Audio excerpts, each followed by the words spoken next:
Hi, and welcome back to the channel. We are continuing the Legend of Korra. This is Book 3, Chapter 11, titled The Ultimatum. Wow, the last episode. Long live the Queen. That was something else, and we talked about it a lot in detail, even though it's difficult to, just get a grasp of everything that's going on and what are the outcomes like, what are they going to look like, what is the world going to look like, or at least just right now. And Ba Sing Se, do we agree with the Red Lotus or not? It's just back and forth, but just what we do know is that we are enjoying this story so freaking much, and we cannot wait to continue. So, unless you have anything?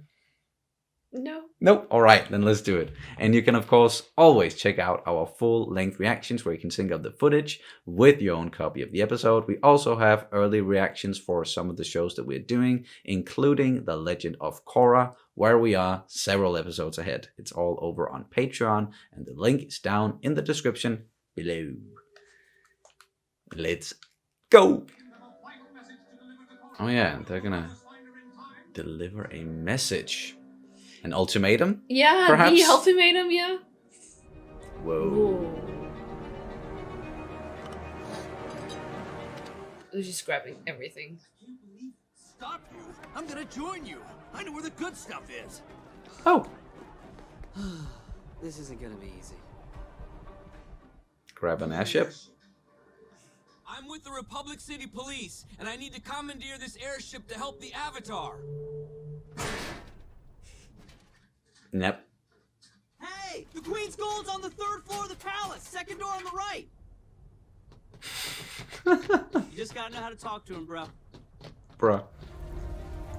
Wow. Mako, our family's down there. Move over. We're getting them out. Oh, You yeah. think just because you dated Asami, you know how to fly this better than me? Yeah. Yeah. Would you like some tea? Grandma, we don't have time for tea. Mom, please. The door No, is literally... I can't abandon the place where I raised my family. It's my home. It doesn't matter where you go. If you have your family with you, you'll always be at home. I'm not going. Damn it. Fine! You leave me no choice! We're rolling out!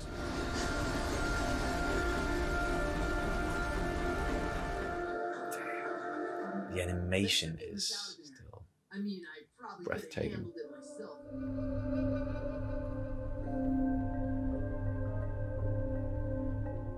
If they've never left Ba Sing Se or just their neighborhood before, then yeah, this must be weird.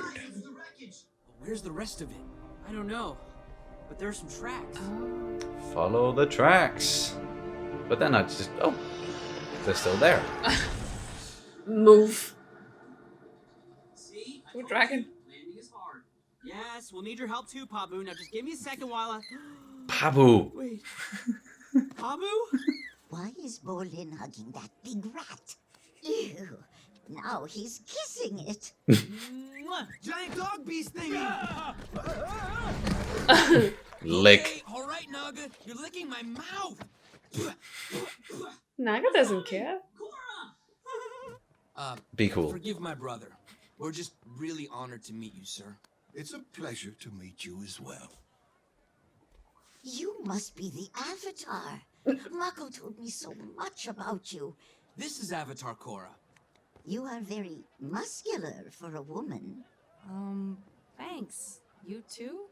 What lovely young women. Why aren't you dating any nice girls like them? Grandma, just simmer down. Tahir is headed to the Northern Air Temple as we speak. He said he's gonna wipe out the new Air Nation and everyone in it, unless you turn yourself over to him. What the What the fuck, Sahir? Why would you do that? We need to get to a place that has a strong radio transmitter. The Metal Clan will have one. Let's go. We'll radio Sue on the way. Back to Saufu. There might be another way to stop him. It's a long shot, but Zahira's always meditating into the spirit world, and I know exactly where he goes. Jaibao's Grove. I guess, in the meantime, Mako and I will stay here and try to get through to the temple. We'll help Sue ready the airship. I'm going to take a nap. She's a bit weird. Face me! Leave the airbenders out of this! There you are. Please don't hurt me, Korra. I'm just an old man. I will. Yes. You look troubled. I am. Sid, Yes. what is on your mind? There's a Iroh maniac wisdom. on loose, and he's threatening to destroy the new Air Nation. I wish I could talk to Aang. You know, Zuko and Aang were close friends. Their relationship started off a little rocky.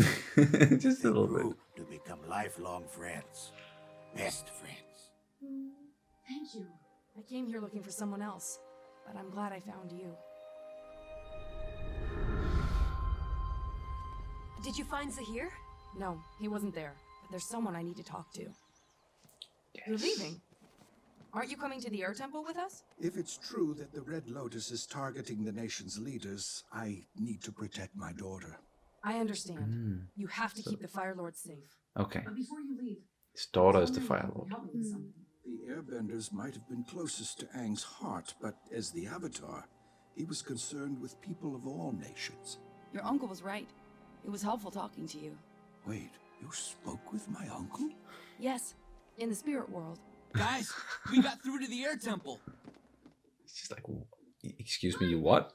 Did you know we found a whole herd full of baby bison? No, a whole herd? That's Really? focus. Milo, this is your commanding officer. Go get your dad now. Yes, sir. She knows how to talk to. Yep. Yep. Come on. Drop everything. Leave now. Oh, no. What? What is He's here. Tenzin!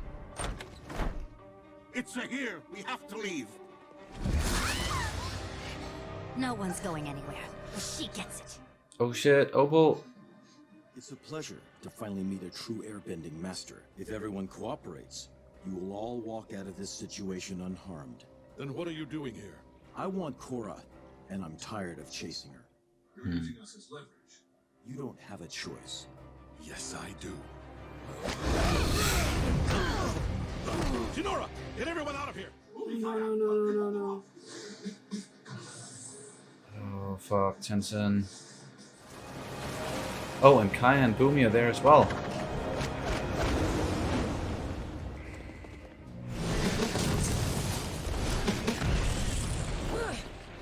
It's too dangerous. We'll never make it to the stables with her up there. You need a boomerang. Yeah.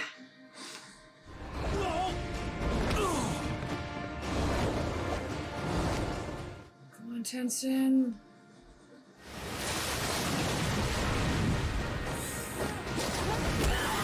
Nice. Whoa. No. How do you beat that?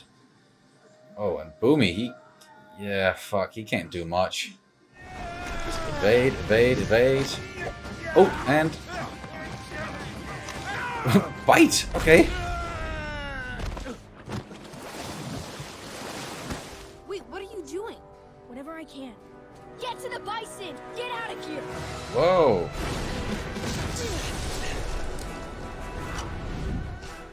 Go, Kai.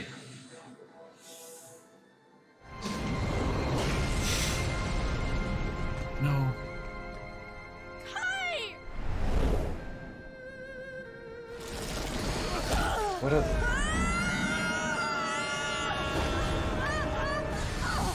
I got you. No fucking way.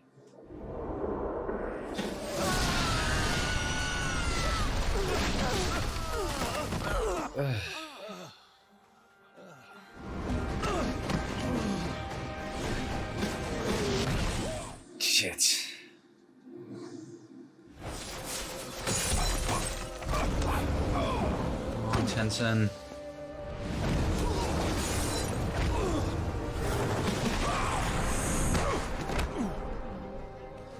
Give up. It's over. As long as I'm breathing, it's not over. Don't. Don't do this.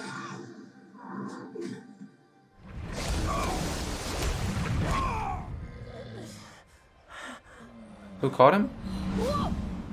Oh, A tree. phew. And a baby bison. Thanks, buddy. Yip yip. Damn it.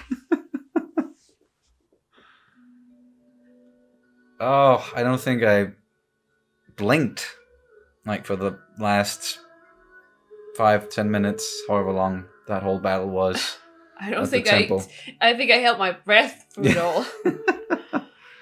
What the fuck? That was so intense. But yeah, at least we got to confirm that no, of course, Sahir wasn't out to just wipe out the Air Nomads, the new Air Nation that doesn't jive with who he is. He's just using them as leverage, and he wants Korra to come to him, which is something that he already said. But Tenzin, he was just not having it. Fuck no. And he's gonna fight until his last breath. I was so afraid because he said that, and what we just saw Sahir do to the Earth Queen, that he was gonna try and do the same thing to Tenzin. Well, it's not over yet. I know it's not over yet, but I'm really, really, really scared that they're gonna do it to him, especially because, and I'm sorry, but because people have been saying like we need to get tissue boxes ready for the ending of this. So I feel like that was the death sentence of Tenzin. yeah, so yeah, okay, you feel like that's definitely gonna have something to do with characters dying or us losing characters. Yep.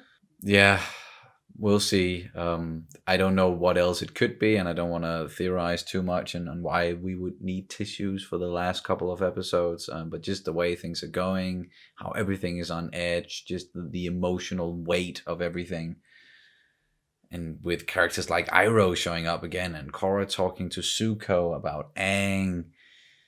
The way it started out with Bolin and Mako getting their family, and it's just in every situation, it's just on edge. It's very emotional. It's very personal as well. And even with the world peace at stake and what's gonna happen, it's just I almost like no words, and I don't even want to talk about it. I just want to keep watching and then just take it all in and talk about it afterwards. But what we can do, at least for now, until we watch the last 2 episodes, which I think we're going to do in a couple of days because we just, can't wait. Let's get into the Patreon comments and questions because there are a few to get into. And the first one is from Austin D. Why do you think Iroh never told Zuko he would transfer himself over to the spirit world? LOL, he's such a troll. Yeah, why wouldn't he tell Zuko about it? Why was it a surprise to him? Maybe he just, the way that he left the world, and he just wanted Zuko to have closure there, and he thought that he's already so wise. He's the leader of the Fire Nation at that point. He doesn't need his council anymore. And he just left everything behind, in the material world, including his family, his bond to his family in that way. But maybe we'll get a reason why, but it was at least an interesting conversation there, and just Zuko's reaction to that was so. You talk to my uncle, because we know that bond was so freaking strong. Iroh was Zuko's true parent, his true father, and helped him so much. And now he's there to also help the Avatar once in a while, still. And I think I mentioned it in the previous book that if this is all we get of Iroh, I'm totally satisfied with it, but I wouldn't mind if he showed up again at some point, and thankfully he did. And I didn't consider that an option until seconds before it happened, and you saw someone walking up towards Korra, and it was like, wait, it's in the spirit world, that could be Iroh. And then it turned out to be Iroh. But yeah, do you have any theories as to why Iroh wouldn't tell Zuko about it? Absolutely not, but I hope it's not because he was that it was sudden or something happened, that made him unable to tell Zuko about it. Oh yeah, maybe he's regretting not being able to, or not doing it, or he had to go into the spirit world sooner than what he wanted to. I don't know. We still don't know how exactly how it happened. We just know that Iroh has apparently always had a connection to the spirit world. He's been able to see spirits when others couldn't. We saw that back in Atla with the spirit dragon flying past, where Iroh saw it and those Earth Nation soldiers didn't. And he was able to just, leave his material body behind and go into the spirit world. I don't know. Wasn't he also there at some point to find his son or something? Or is it just something that I imagined? I think it's something that people mentioned at some point or talked about, the fact that, okay, so him going into the spirit world and living in there means that, or does it mean that he's not going to go to where his son ended up, however, like wherever deceased people go or the spirits go in this world. So he's not being reunited with his son. And why not? There's still some explaining to do there. Not that they need to explain all of it in detail. They can definitely just leave some of it, just as a little secret for some of the characters. But it is interesting, at least. Yes. And now I will never stop thinking about that. Then let's get into something else here, also from Austin. I also wish we got to see Tenzin absolutely rock Sahir, but there was no way he could take on all four. A little more time one-on-one, and he would have taken him down 100%. I think you're right about that, Austin. Like, he was doing really well against Sahir, and we know that Sahir is extremely capable when it comes to airbending and just fighting in general, and has been able to best most of the people he has gone up against. But he said it himself in the episode. It's an honor or a pleasure to meet an airbending master, and that's what Tenzin is. And it makes sense that he can out airbend Sahir. Yeah, absolutely. Sahir is still a novice. Or, well, a little bit better than that, but yeah. But I mean, like in terms of experience and for how long he's been doing it, like skill in a way, he's definitely still at a much earlier state than Tenzin, who's been doing it his entire life and trained by the best. Been trained by the best. His father, Avatar Aang. So it was good to see that, yes, Tenzin, he really showed him there, like, who's the better airbender.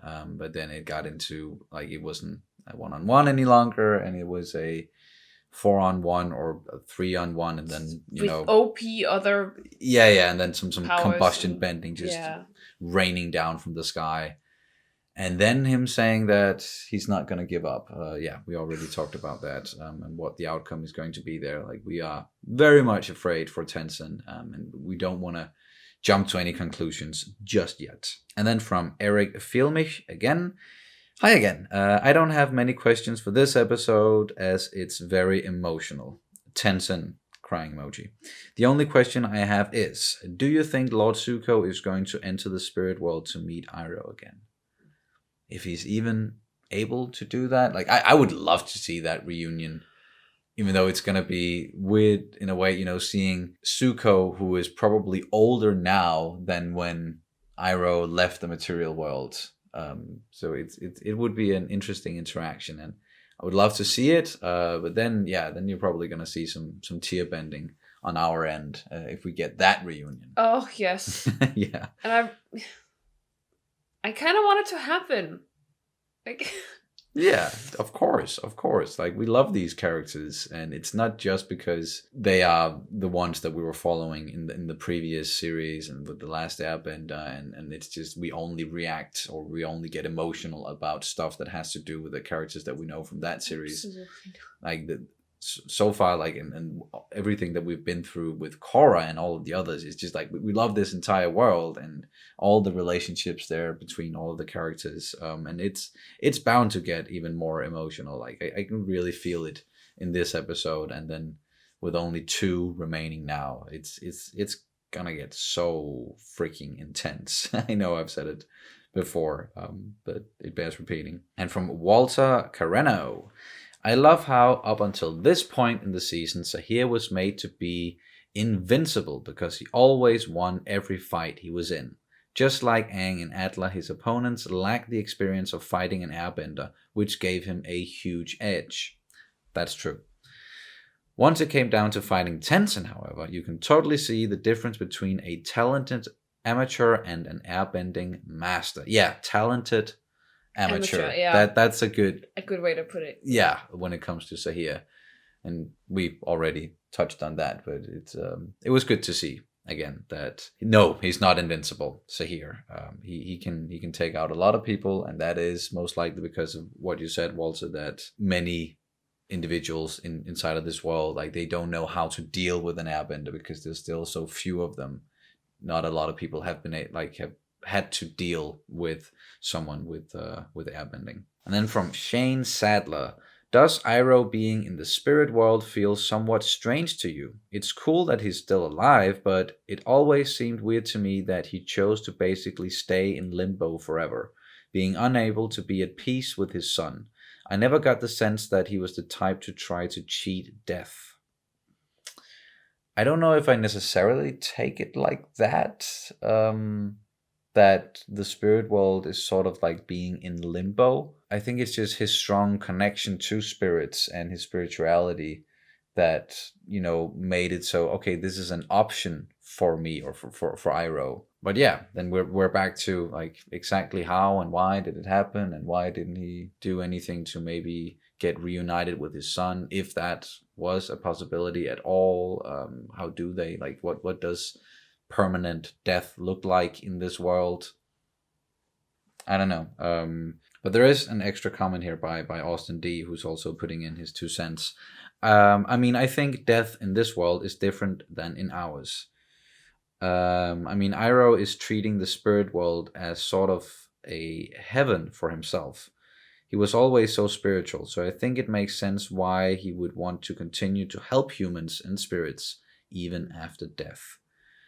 There might be something to that, it doesn't come from a selfish point of, I want to stay alive, I want to cheat death. No, I want to continue to be of service. I want to continue to be able to help and guide and do something for both worlds. And that does very much feel like Iroh, and the Iroh we know. And maybe there's a bit of like a self-punishment thing in it. Yeah. Like he doesn't feel like he did enough, like, during his lifetime. Yeah, like maybe he feels like he needs to make up for some of the mistakes he did.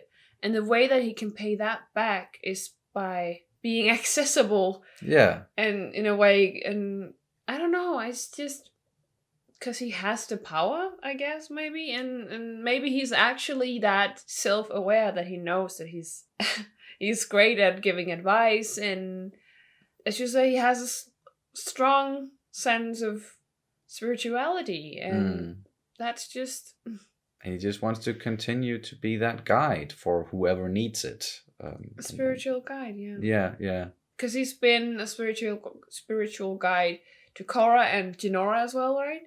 Yeah. We saw him interact with both of those characters.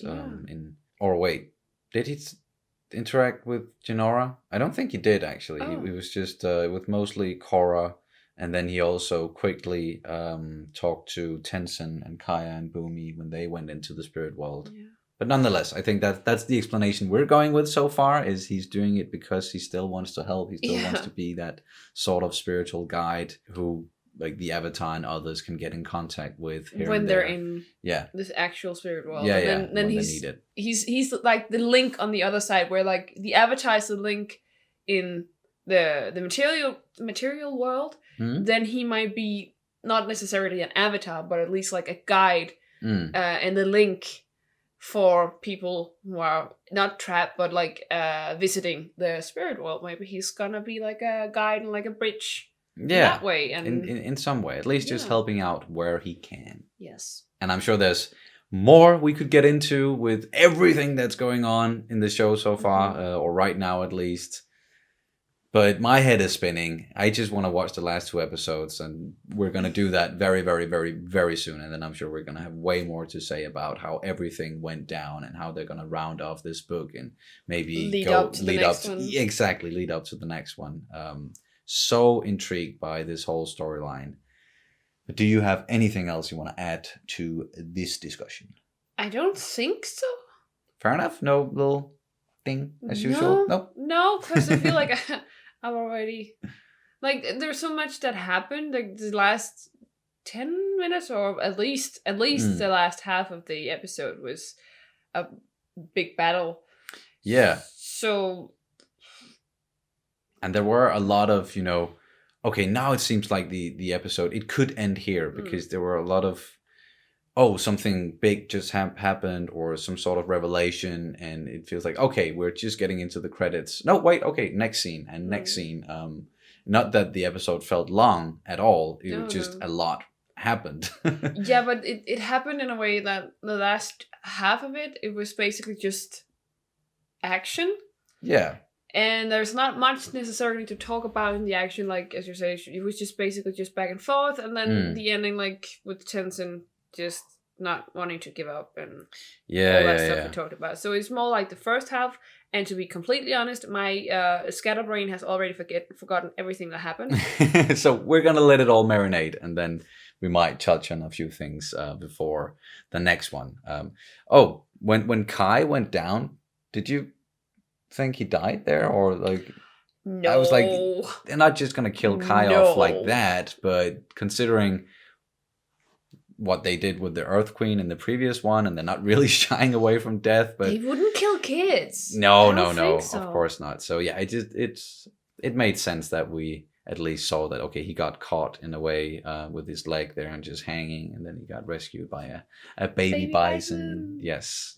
They're still just the cutest. They really are. And I love how the storylines and all the different storylines that we've been seeing and following throughout this entire book are really converging now, because a lot has been going on through all of this, and now it's all coming to a head, and we cannot wait to watch the last 2 episodes. But that's at least going to do it for this reaction and review of The Legend of Korra, Book 3, Chapter 11, The Ultimatum. Thank you guys so much for watching, and we'll see you very soon. Bye. Bye.